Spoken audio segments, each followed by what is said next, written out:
Bismillahirrahmanirrahim. Assalamualaikum warahmatullahi wabarakatuh.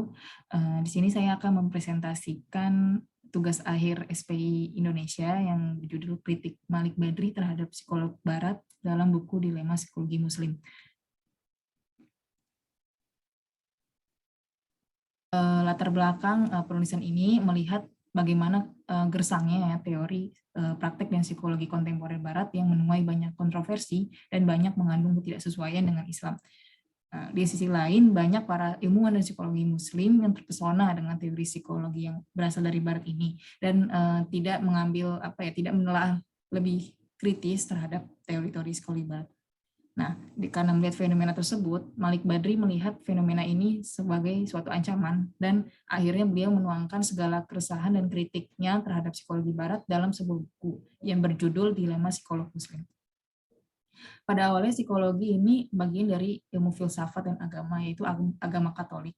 Nah, karena akhirnya setelah Renaissance berkembang, akhirnya psikologi yang tadinya bergabung dengan agama akhirnya memisahkan diri dengan agama dan menjadi ilmu sains gitu ya, yang akhirnya dinamai psikologi kontemporer. Nah, psikologi kontemporer ini dipelopori oleh Wilhelm Wundt yang mendirikan laboratorium di Jerman dan membawa psikologi ke ranah empirik. Setelah era Wundt, psikologi kontemporer ini punya 3 mazhab, yaitu yang pertama ada psikoanalisa, behaviorisme, dan humanistik. Namun yang paling ditekankan oleh kritik Malik Badri ini adalah 2 aliran, yaitu 2 aliran pertama itu psikoanalisa dan behaviorisme. Nah 2 aliran ini adalah aliran yang tidak mempercayai adanya realitas spiritual dan supernatural. Nah, Profesor Malik Badri ini merupakan seorang psikolog Muslim yang berasal dari Sudan, lahir 16 Februari tahun 1932. Beliau merupakan seorang ahli psikologi klinis sekaligus pelopor psikologi Islam, yang dimana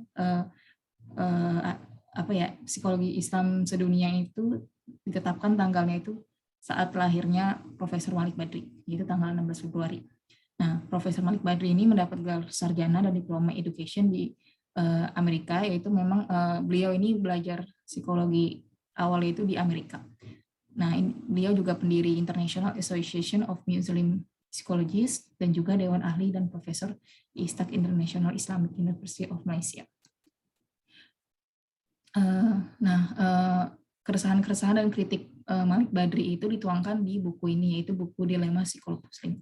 Awalnya buku ini sebagai bentuknya itu makalah dengan judul Psikolog Muslim dalam Liang Biawak. Kemudian dibentuk jadi buku dengan judul The Dilemma of Muslim Psychologists tahun 79.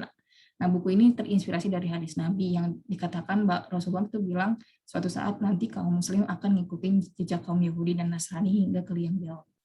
Yang dimaksudkan ini adalah maksudnya Profesor Malik Badri menyindir para psikolog Muslim yang berpotensi akan masuk ke liang biawaknya psikologi Barat gitu ya. Nah, yang dari struktur bukunya itu kritik awalnya itu adalah aliran behaviorisme. Nah, aliran behaviorisme ini sebenarnya banyak tokohnya, namun yang ditekankan di buku ini adalah tokohnya Skinner, yaitu yang teori terkenal dengan reinforcement dan operant conditioning-nya. Nah, dasar utama aliran ini sebenarnya orientasinya itu reinforcement sama teori hedonisme. Kenapa hedonisme? Karena dibilang manusia itu tingkah laku manusia itu sebenarnya intinya ngejar kesenangan gitu ya. Nah, aliran behaviorisme ini sebenarnya banyak ditekankan pada percobaan-percobaan laboratorium gitu ya, dari percobaan hewan, eksperimen terhadap hewan dan sebagainya. Dan di mana sebenarnya ini yang dikritik Malik Badri karena menempatkan percobaan hewan ke jiwa manusia yang sebenarnya begitu kompleks gitu ya. Nah, penganut aliran behaviorisme itu pada dasar banyak sekali memisahkan aspek agama dengan tingkah laku manusia. Jadi sebisa mungkin meneliti tingkah laku manusia itu dipisahkan dengan aspek-aspek nilai-nilai keagamaan, nilai spiritual dan sebagainya. Itu aliran behaviorisme. Yang kritik Malik Badri terhadap psikologi abnormal. Ini Malik Badri ini mengkritik bagaimana standar normal dan abnormalitas itu sungguh ambigu gitu ya. Nah, dikatakan bahwa seseorang itu abnormal itu sesuai dengan tergantung lingkungan sosial budaya tempat individu itu hidup. Nah, kalau ciri kepribadian normal menurut psikologi barat itu selalu digaung-gaungkan kalau memiliki penyesuaian diri yang baik. Nah, ini yang selalu ditekankan ya di teori psikologi.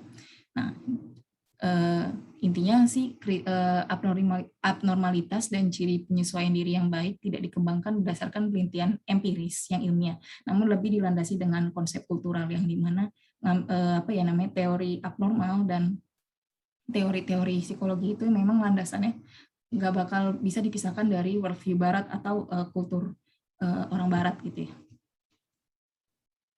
Malik Badi terhadap aliran psikoanalisa. Nah, salah satu penggagas aliran ini Sigmund Freud ya. Nah, psikoanalisa ini kental dengan teori alam ketidaksadaran, peran seks, dan agresi manusia. Nah, tes kepribadian psikoanalisa ini pada dasarnya konsep-konsep itu tidak jelas, tidak dapat dibuktikan secara ilmiah, dan asumsinya itu dipengaruhi oleh suatu budaya tertentu yang of course budaya barat gitu ya. Nah, yang dikritik oleh Malik Badri di buku ini psikoanalisa ada tes kepribadian yang rancu gitu ya di psikoanalisa, yang salah satunya namanya tes proyeksi, yang memang sebenarnya banyak menuai kontroversi. Nggak cuma Malik Badri yang kritik, namun para ahli yang lain juga mengkritik tajam terhadap tes proyeksi ini karena tesnya ini nggak objektif dan ambigu ya. Nah, sekarang kritik Malik Badri terhadap Sigmund Freud, memang di buku ini ditekanin banget sama Malik Badri Sigmund Freud ini, karena kalau kata Ustadz Abdul Somad, Sigmund Freud ini nabinya psikolog gitu ya, nabinya psikologi. Nah, Freud ini mendefinisikan agama itu sebagai ilusi, gimana maksudnya Freud itu bilang seseorang yang melakukan ritual agama itu disebut seseorang yang memiliki gangguan gitu ya. Nah, teori psikoanalisa Freud itu menempatkan seks sebagai motivator utama dalam segala tingkah laku manusia, yang terkenal dengan teori-teori fase anal, fase oral, dan sebagainya. Teori psikoanalisa Freud tentu banyak menerima kritik ya, nggak cuma dari Malik Badri, namun para ahli psikolog lain juga banyak mengkritik karena memang metode teorinya Freud ini tidak objektif dan tidak bisa dibilang sebagai karya ilmiah karena memang sesubjektif itu teorinya, dan termasuk teori yang primitif. Nah, kuatnya pengaruh latar belakang Freud yang Yahudi terhadap teorinya Freud ini memang kuat karena kuat akan nilai-nilai Yahudi ya, karena memang Freud ini seorang orang Yahudi dalam menciptakan teori psikoanalisanya. Nah, kesimpulannya Malik Badri ini banyak kritik di psikologi barat itu dua aliran, yaitu aliran behaviorisme dan psikoanalisa. Nah, kedua aliran ini banyak kenapa? Karena kedua aliran ini banyak ngambil sudut pandang ateis dan sikap negatif terhadap agama, yang menciptakan konsep yang salah tentang manusia dan tidak melihat konsepnya itu dari pandangan hidup Islam ya, nggak dari worldview Islam gitu. Terus yang kedua, psikologi barat itu dipengaruhi oleh perbedaan kultural yang dimana memang kental dari kultur barat gitu ya.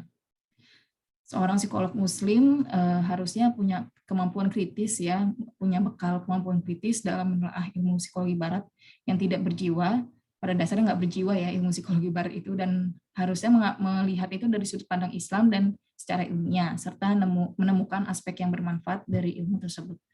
Seorang psikolog muslim juga dapat mengembangkan ilmu psikologi sendiri dari mengambil referensi Islam tanpa harus mengekor pada karya-karya psikologi barat.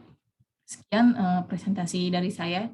Mohon maaf bila ada kekurangan. Wabillahi taufiq wal hidayah. Assalamualaikum warahmatullahi wabarakatuh.